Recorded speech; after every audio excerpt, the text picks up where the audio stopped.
ಎಲ್ಲರಿಗೆ ನಮಸ್ಕಾರ. ಕನ್ನಡ ಲೈಫ್ ಸ್ಟೋರಿನಿಂದ ಪ್ರತಿಯೊಬ್ಬರಿಗೆ ತುಂಬ ಧನ್ಯವಾದಗಳು. Thank you so much. ಈ ಸ್ಟೋರಿ ಏನು ಅಂತಂದರೆ ತುಂಬ ಒಳ್ಳೆ ವ್ಯಕ್ತಿ ಇದ್ದರೆ ಏನಾಗುತ್ತದೆ, ಕೆಟ್ಟ ವ್ಯಕ್ತಿ ಇದ್ದರೆ ಏನಾಗುತ್ತದೆ. ಈ ಈ ಭೂಮಿ ಮೇಲೆ ತುಂಬ ಒಳ್ಳೆ ವ್ಯಕ್ತಿದವರು ಫಾಸ್ಟಾಗಿ ಡೆತ್ ಆಗ್ತಾ ಇದ್ದಾರೆ. ಸೊ ದೇವ್ರನ್ನೋ ಒಬ್ಬ ಇದ್ದಾನೆ. ಆ ದೇವ್ರು ಏನು ಮಾಡ್ತಾ ಇದ್ದಾನೆ ಅಂದರೆ, ಯಾರು ತುಂಬ ಒಳ್ಳೆ ವ್ಯಕ್ತಿ ಇರ್ತಾರಲ್ಲ ಅವ್ರನ್ನ ಬೇಗನೆ ಮೇಲೆ ಕರ್ಕೊಂಡು ಹೋಗ್ಬಿಡ್ತಾ ಇದ್ದಾನೆ. ಕೆಟ್ಟವ್ರನ್ನ ಇನ್ನು ಭೂಮಿ ಮೇಲೆ ಉಳಿಸ್ತಾ ಇದ್ದಾನೆ. ಯಾರು ದುಡ್ಡು ಸಂಪಾದನೆ ಮಾಡುತ್ತಾರೋ, ಯಾರು ಕೆಲವೊಬ್ರಿಗೆ ಮೋಸ ಮಾಡಿ, ಜನಗಳಿಗೆ ಮೋಸ ಮಾಡಿ, ಜನ ಹತ್ರ ದುಡ್ಡು ತಗೊಂಡು ಎಲ್ಲ ಬ್ಯಾಡ್ ಹ್ಯಾಬಿಟ್ ಇದ್ದವ್ರನ್ನ, ಬಹಳ ಕೆಟ್ಟವ್ರನ್ನ ಇನ್ನು ಭೂಮಿ ಮೇಲೆ ಉಳಿಸ್ತಾ ಇದ್ದಾನೆ. ಯಾರಿಗೂ ಮೋಸ ಮಾಡಲ್ದಂಗೆ ಅವ್ರ ಪಾಟಿಗೆ ಅವ್ರು ಇದ್ದು, ಅವ್ರು ನಿಜಾಯಿತವಾಗಿ ಹಣ ಸಂಪಾದನೆ ಮಾಡ್ತಾ ಇದ್ದಾಗ ಅವ್ರಿಗೆ ಯಾವುದು ಕೆಟ್ಟ ಹ್ಯಾಬಿಟ್‌ಗಳನ್ನು ಇಲ್ಲ. ಸೊ ಅವ್ರು ನಿಜಾಯಿತವಾಗಿ ಯಾರಿಗೆ ಒಬ್ರಿಗೆ ದುಡ್ಡು ಮುಣಿಸ್ತಾ ಇಲ್ಲ. ಸೊ ಯಾರಿಗೂ ₹1 ಖರ್ಚು ಮಾಡ್ತಾ ಇಲ್ಲ, ಅವ್ರು ಮಾಡಿಸ್ಕೊತಾ ಇಲ್ಲ. ಸೊ ತುಂಬ ಒಳ್ಳೆವಾಗಿ ಇದ್ರೂ ಕೂಡ ಫಾಸ್ಟಾಗಿ ದೇವರು ಮೇಲೆ ಹೊಯ್ತಾ ಇದ್ದಾನೆ. ಏಕೆಂದರೆ ಇದು ಯಾಕೆ ಹೇಳ್ತಾ ಇದ್ದೀನಂದ್ರೆ, ನಾನು ನೋಡಿದ್ದೇನು ಅಂತಂದ್ರೆ, ನಾನು ಇದು ಮೇಲೆ ಫೋಕಸ್ ಮಾಡಿದಂದ್ರೆ, ನಿಮ್ಮ ರಿಲೇಷನ್ಸ್‌ಗಳಲ್ಲಿ ನಿಮ್ಮ ಸಂಬಂಧದಲ್ಲಿ ಯಾರಾದರೂ ಒಳ್ಳೆ ವ್ಯಕ್ತಿ, ತುಂಬಾ ಒಳ್ಳೆ ವ್ಯಕ್ತಿ ಬಗ್ಗೆ ನೀವು ತಿಳ್ಕೊಂಡಾದ್ರೆ, ಅವ್ರು ಇನ್ನೂ ಇದಾರಾ, ಹೋಗಿದಾರಾ ಅಂತ ತಿಳ್ಕೊಂಡು ನೋಡಿ. ಬಹಳ ತುಂಬಾ ಒಳ್ಳೆ ವ್ಯಕ್ತಿ ಜಾಸ್ತಿ ದಿನ ಇರ್ತಾ ಇಲ್ಲ. ಬೇಗನೆ ಹೋಗ್ತಿದ್ದಾನೆ. ಅಂದ್ರೆ ಯಾರ ಕೈಲಿಂದ ತೊಳಸ್ಕೊಂಬಲ್ದಂಗೆ, ಬಹಳ ತ್ರಾಸ ಕೊಡಲ್ದಂಗೆ ಸ್ಪಾಟ್‌ದಾಗಿ ಡೆತ್ ಆಗ್ತಾ ಇದ್ದಾನೆ. ಏನೋ ಒಂದು ಹಾರ್ಟ್ ಅಟ್ಯಾಕ್ ಆಲಿ, ಇಲ್ಲ ಏನೋ ಒಂದು ರೋಗ ಬಂದು, ಎಲ್ಲ ಯಾರಿಗಿ ಏನಂತಾರೆ, ಯಾರಿಗೆ ಕಷ್ಟ ಕೊಡಲ್ದಂಗೆ ಫಾಸ್ಟಾಗಿ, ಯಾರಿಗೂ ತೊಂದರೆ ಕೊಡಲ್ದಂಗೆ ಅವ್ರು ತುಂಬಾ ಏನಂತಾರೆ, ಕೆಲವೊಬ್ಬರು ಸ ಪೂರ ವಯಸ್ಸಾಗ್ತಾ ಇದ್ರು ಕೂಡ ಅವ್ರನ್ನ 1, 2 ಎಲ್ಲಾನು ಮಾಡ್ಬಿಟ್ಟು ಬೇಜಾರು ಅನ್ಸ್ತದೆ ನೋಡ್ರಿ. ಆ ಥರ ಇಲ್ದಂಗ ಒಳ್ಳೆ ವ್ಯಕ್ತಿ ಏನ್ ಮಾಡ್ತಿದಾರೆ, ಸ್ಪಾಟಿನಾಗೆ ಒಂದು ನೀರು ಕುಡಂಗ ಅವ್ರು ಕರ್ಸು ತಗೊಂಬಂದಂಗೆ ಸ್ಪಾಟಾಗಿ ಡೆತ್ ಆಗ್ತಾ ಇದ್ದಾರೆ ಒಳ್ಳೆಯವ್ರನ್ನ. ಕೆಟ್ಟವ್ರನ್ನ ಏನ್ ಮಾಡ್ತಾರೆ, ತುಂಬಾ ದಿನ ಉಳಿಸ್ತಾ ಇದ್ದಾನೆ ದೇವ್ರು. ಅವ್ರನ್ನ ಎಲ್ಲ 1, 2 ಎಲ್ಲಾನು ಅವ್ರನ್ನೇ ನೋಡ್ಕೊಂಡು ಇವ್ರು ಯಾವಾಗ ಹೋಗ್ಬೇಕು ಅಂತ ಕಾಯ್ತಾ ಇರ್ತಾರೆ. ಅವ್ರು ಮಾಡೋರು, ಕೆಲಸ ಮಾಡೋರು, ಇಲ್ಲ ಅವ್ರ ಮಕ್ಕಳು. ಸೊ ಆ ತರ ಇದ್ರೆ ಅದು ಕೆಟ್ಟವ್ರು ಅಂತ ಅನ್ಕೋಬಹುದು. ಬಟ್ ಒಳ್ಳೆಯವ್ರನ್ನ ಯಾವತ್ತೂ ಆ ತರ ತುಂಬಾ ಕಷ್ಟನೇ ಕೊಡ್ತಾ ಇಲ್ಲ ದೇವ್ರು. ಯಾರಿಗಿ ತೋರ್ಸ್ಕೊಂಬಲ್ದಂಗೆ ಫಾಸ್ಟಾಗಿ ದೇವ್ರ ಮೇಲೆ ತಗೊಂಡ್ ಹೋಗ್ತಾ ಇದ್ದಾನೆ. ಅದು ಏನೋ ಗೊತ್ತಿಲ್ಲ.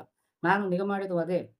ತುಂಬಾ ಒಳ್ಳೆ ವ್ಯಕ್ತಿನ ನಾನು ನಮ್ಮ ರಿಲೇಷನ್ಸ್‌ನಲ್ಲಿ ಆಗಲಿ, ಇಲ್ಲ ಫ್ರೆಂಡ್‌ಶಿಪ್‌ನಲ್ಲಿ ಆಗಲಿ, ನಾನು ಸುತ್ತಮುತ್ತ ಜನಗಳ ಹತ್ರ ನೋಡಿ ತಿಳ್ಕೊಂಡಿದ್ದೇನೆ. ಒಳ್ಳೆ ವ್ಯಕ್ತಿ ಯಾರು ಇರ್ತಾರಲ್ಲ, ಕೆಟ್ಟ ಹ್ಯಾಬಿಟ್ ಇಲ್ದವ್ರು, ಯಾರಿಗೂ ₹1 ಮೋಸ ಮಾಡಲ್ದವ್ರು, ತುಂಬಾ ಒಳ್ಳೆ ವ್ಯಕ್ತಿ ಅನ್ಕೋರು. ಒಳ್ಳೆ ವ್ಯಕ್ತಿ ಅಂದ್ರೆ ಹೇಗಿರ್ತಾರೆ?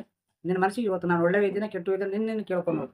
ಯಾರಿಗಾದ್ರೂ ₹1 ಮುಳ್ಸಿದ್ಯಾ? ಯಾರಿಗಾದ್ರೂ ₹1 ನೀನು ಏನಂತಾರೆ ಮೋಸ ಮಾಡಿದೀಯಾ?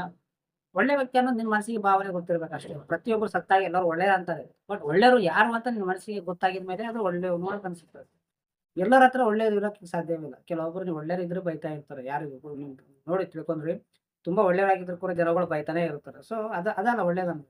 ಸೊ ಯಾರಿಗೂ ₹1 ಮೋಸ ಮಾಡದಂಗ, ಅವ್ರು ನಿಜಾಯಿತವಾಗಿದ್ದು, ಯಾವ್ದು ಕೆಟ್ಟು ಚಟ ಇಲ್ದಂಗ, ಎಲ್ಲ ಚೆನ್ನಾಗಿದ್ರು ಕೂಡ ಸ್ಪಾಟ್‌ನಾಗಿ ಡೆತ್ ಆಗ್ತಾ ಇದ್ದಾರೆ. ಹಾರ್ಟ್ ಅಟ್ಯಾಕ್ ಅಂತ, ಆ ರೋಗ ಅಂತ, ಈ ರೋಗ ಅಂತ. ಯಾಕೆ ದೇವ್ರು ಈ ತರ ಮಾಡ್ತಾ ಇದ್ದಾನೆ ಅಂತಂದ್ರೆ, ಒಳ್ಳೆಯವರಿಗೆ ಬೇಗ ಸಾವು ಕೊಡ್ತಾ ಇದ್ದಾನೆ. ಯಾಕಂದ್ರೆ ಯಾರ ಕೈಲಿಂದ ತೊಳಸ್ಕೊಂಬಲ್ದಂಗೆ, ಮಕ್ಕಳ ಕೈಲಿಂದ ಅಯ್ಯೋ! ಇವ್ನು ಮಾಡಿ ಸಾಕಾಯ್ತು, ಇವ್ರು ಯಾವಾಗ ಸಾಯ್ತಾನೆಯಪ್ಪ, ಇವ್ರು ಸತ್ತೋದ್ರೆ ಜಲ್ದಿ ಬೇಗ ಸತ್ತೋಗ್ಬೇಕು, ಇವ್ರು ಮಾಡಿ ಸಾಕಾಗಿದೆ ಅಂತ ಅನ್ಸ್ಕೊಂಬಲ್ದಂಗ, ಒಂದು ಚಾರ್ ನೀರು ಕುಡಿಯದಂಗ, ಯಾರಿಗೆ ತ್ರಾಸ ಕೊಡಲ್ದಂಗ ಬೇಗ ಡೆತ್ ಆಗ್ತಾ ಇದಾರೆ. ದೇವ್ರು ಆ ತರ ಒಯ್ತಾ ಇದ್ದಾನೆ. ನಾನ್ ನಿಗಾ ಮಾಡಿದ್ದು ಅದೇ. ಒಳ್ಳೆಯವ್ರನ್ನ ಬಹಳ ಬೇಗ ಒಯ್ತಾ ಇದ್ದಾನೆ. ಬಟ್ ಕೆಟ್ಟವ್ರನ್ನ ಮಾತ್ರ ತುಂಬಾ ಪೂರ ವಯಸ್ಸಾದ್ರೂ ಕೂಡ ಅವ್ರು 1, 2 ಎಲ್ಲ ಅವ್ರಿಗೆ ಮಾಡಿ ಏನಂತಾರೆ ಸೊಸಿ, ಮಕ್ಕಳು ಅವರೆಲ್ಲ ಮಾಡಿ ಯಾವಾಗ ಸಾಯ್ತಾರಪ್ಪ ಸಾಯೋದ್ ನೋಡ್ತಾ ಇರ್ತಾರೆ ಕೆಲವ್ರು. ಯಾಕೆ? ಅದು ಬೇಜಾರಾಗುತ್ತೆ. ಅವ್ರಿಗೆ ಮಾಡಿ ಸಾಕಾಗ್ತದೆ ನೋಡಿ. ಅಯ್ಯೋ! ಬೇಗ ಸತ್ರು ಗುಣ ಇತ್ತಲ್ಲಪ್ಪ ಅನ್ಕೋತಾರ ನೋಡಿ ಅದು. ಅದು ಕೆಟ್ಟೋರು ನಾನ್ ನೋಡಿದಂದ್ರೆ ಕೆಟ್ಟೋರು ತುಂಬಾ ಆ ವಯಸ್ಸಾದ ಇರ್ತಾರೆ. ಅಂದ್ರೆ ಎಲ್ಲರಿಗೂ ಹೇಳ್ತಾ ಇಲ್ಲ. ಬಟ್ ಕೆಲವೊಬ್ಬರು ಇರುತ್ತಾರಷ್ಟೇ. ಇದು ಒಳ್ಳೆಯವರು ಅಂತ ನಾನ್ ಅನಿಸಿದ್ದು ನಾನು ಹೇಳ್ತಾ ಇದ್ದೀನಿ. ಒಳ್ಳೆಯವರು ಮಾತ್ರ ಬಹಳ ಡೆತ್ ಆಗಿದ್ದಾರೆ. ಸ್ಪಾಟ್ ಆಗಿ. ಜಾಸ್ತಿ ದಿನ ಉಳಿದಿಲ್ಲ. ಯಾರಿಗೂ ತೊಳಸ್ಕೊಂಡಿಲ್ಲ. ಮಕ್ಕಳ ಕೈಲಿಂದ ಯಾರಿಗೆ ಮಾಡಿಸ್ಕೊಂಡಿಲ್ಲ. ಅರ್ಥ ಆಯ್ತಾ? ಸೊ ದೇವ್ರ ಏನಾಗುತ್ತೆ ಅಂದ್ರೆ ಒಳ್ಳೆಯವ್ರನ್ನ ಬೇಗ ಒಯ್ತಾನೆ ಅಂತ ನನಗೆ ಅನ್ಸಿತ್ತು ನೋಡಷ್ಟೇ. ಕೆಟ್ಟವ್ರನ್ನ ಇನ್ನ ಜಾಸ್ತಿ ದಿನ ಉಳಿಸ್ತಾ ಇದ್ದಾನೆ ದೇವ್ರು.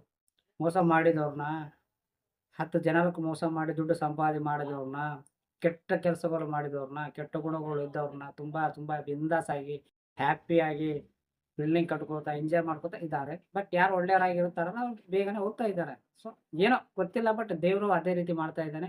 ಸೊ ಕೆಲವು ಸಲ ಹಂಗನ್ಸುತ್ತು. ಸೊ ಇದು ನಿಮ್ಮ ಮನಸ್ಸಿಗೆ ಏನು ಅನ್ಸಿದೆ ಅಂತ ನೀವೇ ಹೇಳಬೇಕು. ಸೊ ನನಗೆ ಅನ್ಸಿದ್ದು ನಾನು ಹೇಳಿದ್ದೀನಿ. ಈ ಸ್ಟೋರಿ ನೀವು ಪೂರ್ತಿಯಾಗಿ ಕೇಳಿದವರಿಗೆ ಪ್ರತಿಯೊಬ್ಬರಿಗೆ ತುಂಬಾ ಧನ್ಯವಾದಗಳು. Thank you so much.